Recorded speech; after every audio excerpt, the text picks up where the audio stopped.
Hi, and welcome to our video on upgrading the memory in the Panasonic Toughbook CF-T8 laptop.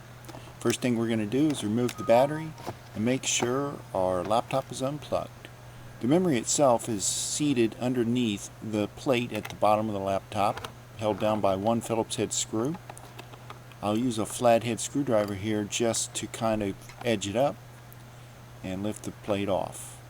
There's the memory. Now what we're going to do is install DDR2 memory, and there it is. All you have to do is match the slot up with the notch in the connector, put it in at an angle, and then push it down to clip in. You'll hear the clip snap. Once that's done, we'll replace the cover, and all you should have to do after that is turn your laptop on, and the memory should show up as added memory. We're going to replace the battery, and this upgrade is done. If you like this video and it helped you out, hit the like button right below it.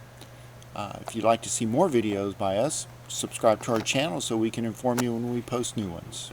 Thanks for watching.